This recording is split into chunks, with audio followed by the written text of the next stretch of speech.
안녕하세요. 구약스타드입니다.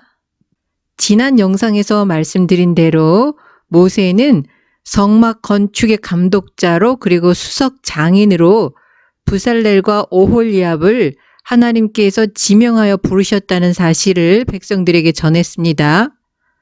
출애굽기 36장 1절은 부살렐과 오홀리압뿐만 아니라 마음이 지혜로운 사람들에게 여호와께서 명령하신 그대로 행할 것을 강조하고 있습니다. 하나님이 원하시는 방식대로 이루어져야 하는 것이 성막 건축 과정의 핵심 원리로 제시됩니다. 부살렐과 오홀리압은 하나님께서 선택하셨지만 다른 사람들은 자신의 의지로 왔습니다. 백성들이 성막을 위하여 가져온 예물이 부살렐과 오홀리압과 그들의 조력자들에게 전달됩니다. 그런데 백성들이 아침마다 자원하는 예물을 계속하여 가져왔습니다.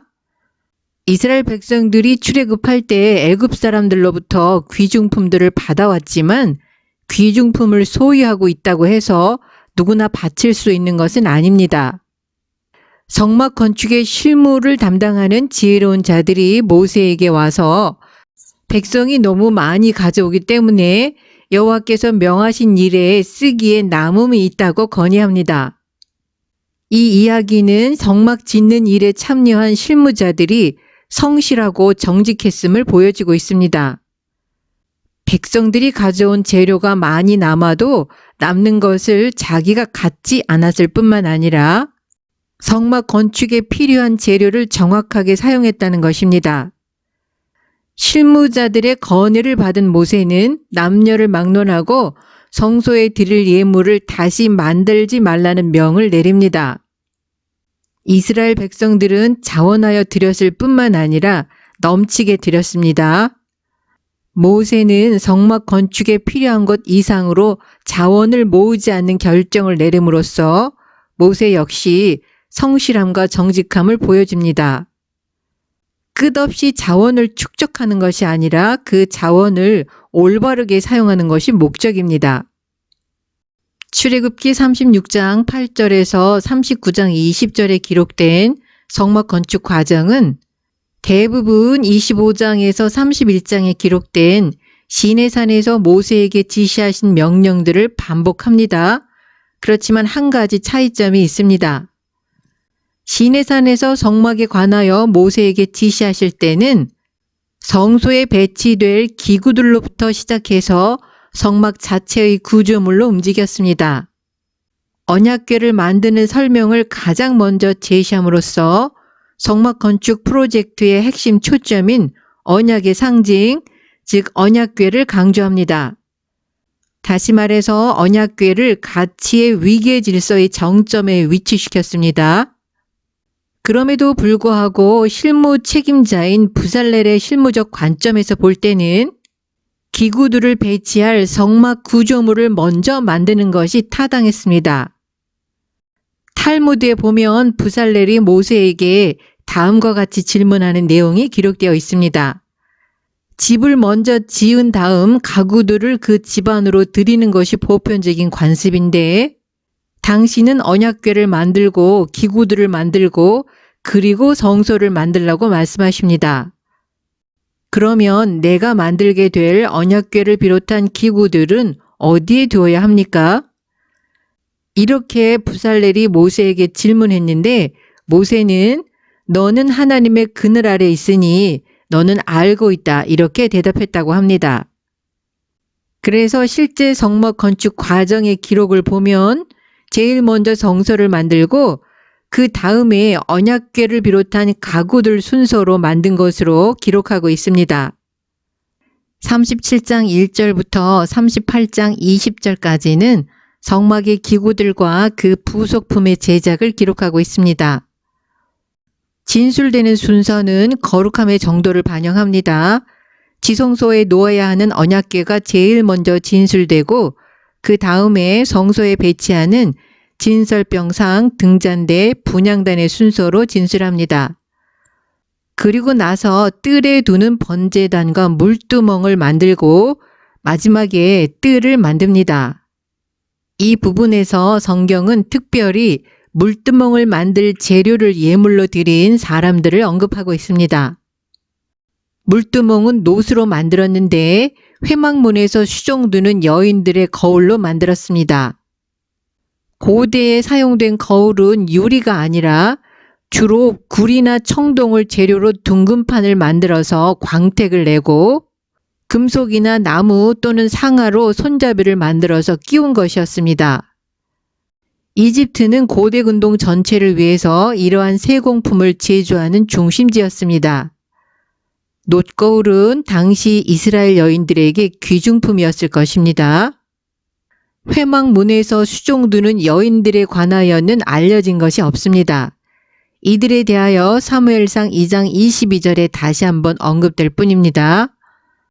회막에서 수종들다라는 관용구는 민수기에서 레위 족속에게도 사용되었는데 민수기에서는 30세 이상으로 50세까지 회막 봉사에 입참하여 일할 만한 모든 자를 의미했습니다. 다시 말해서 회막 봉사에 노동을 할 만한 사람을 의미했습니다. 그렇다면 회막문에서 수종드는 여인들은 회막에서 필요한 잡다한 일을 수행했을 것으로 생각됩니다. 이 여인들이 어떤 종류의 제의적 기능을 수행했다는 증거는 없습니다. 성경 본문이 이 여인들을 특별히 언급한 이유는 사회적 계층의 바닥에 있는 여인들조차도 그들이 소중히 여기는 놋거울을 아낌없이 성막을 위한 예물로 드리는 헌신을 강조하기 위함이었을 것으로 생각됩니다. 그런데 현 단계에서 아직 회막이 세워지지 않았기 때문에 유대의 주석가인 람바는 출애굽기 33장 7절에서 11절에 기록된 모세가 하나님과 교통할 때 사용했던 모세의 사적인 장막에 대한 언급으로 생각합니다. 모세는 성막 건축에 사용된 재료의 목록을 만들라고 지시합니다. 이 작업은 아론의 아들 이다말의 감독하에 레위인들이 수행했습니다. 이다말은 아론의 아들로 제사장직을 수행한 사람 중에 하나입니다. 광야 유랑 동안 이다말은 성막과 관련한 레위 부족의 작업을 감독했습니다. 출애굽기 39장에는 마지막으로 제사장의 의복을 만드는 과정과 모세가 최종적으로 이스라엘 자손들의 작업을 검사하는 내용이 언급되어 있습니다. 이스라엘 자손들이 성막의 모든 부분 그리고 성막의 모든 기구들을 여호와께서 모세에게 명하신 대로 다 행하고 검사를 받기 위해 모세에게 가지고 옵니다.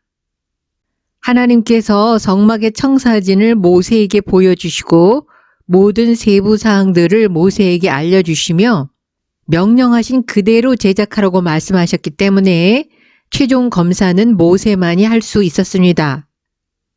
32절 본문에는 성막 곧 회막이라는 두 개의 명칭의 조합이 나타납니다. 이것은 성소의 두 가지 기능을 표현하기 위한 것입니다. 성막이라는 명칭은 이스라엘 진영 안에 하나님의 임재의 상징으로서의 역할을 나타내며 회막이라는 명칭은 하나님과 모세 사이의 교통의 장소로서의 역할을 나타내는 명칭입니다. 성막 건축은 처음부터 끝까지 모든 이스라엘 자손의 작업으로 제시됩니다. 42절과 43절을 보면 저자가 의식적으로 창세기의 창조 이야기 패턴을 사용하는 것으로 보입니다. 여호와께서 모세에게 명하신 대로 이스라엘 자손이 모든 역사를 마쳤다는 이 진술은 천지와 만물이 다 이루니라 하나님의 지으시던 일이 일곱째 날이 이를 때에 마치니 창세기 2장 1절에서 2절을 반영합니다.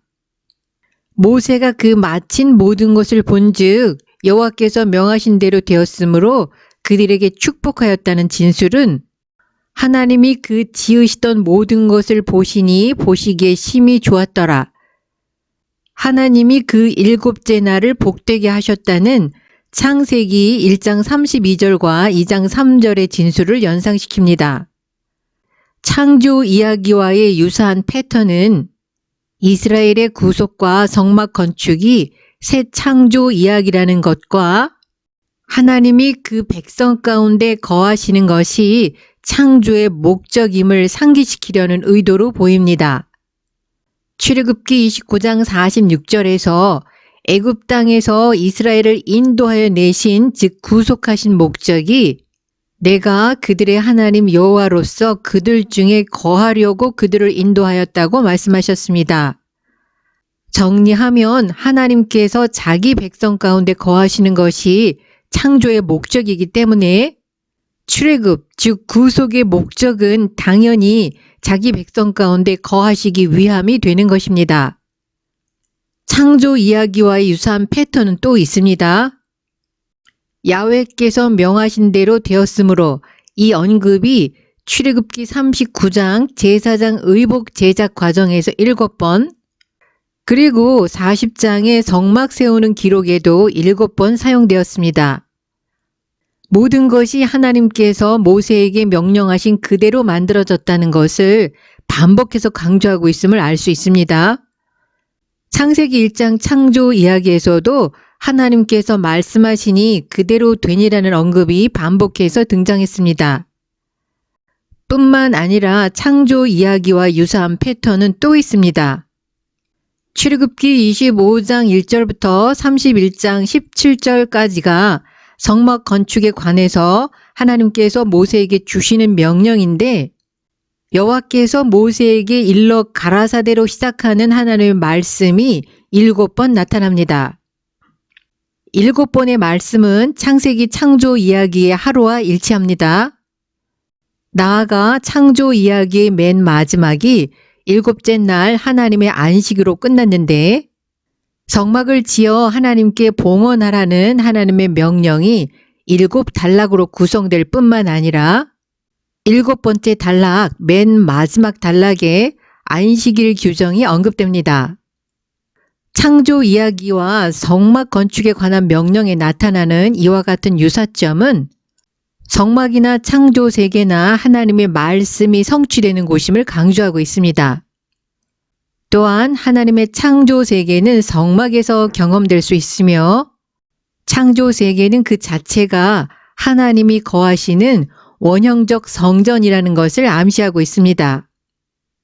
오늘 영상은 여기서 마치겠습니다. 시청해 주셔서 감사합니다.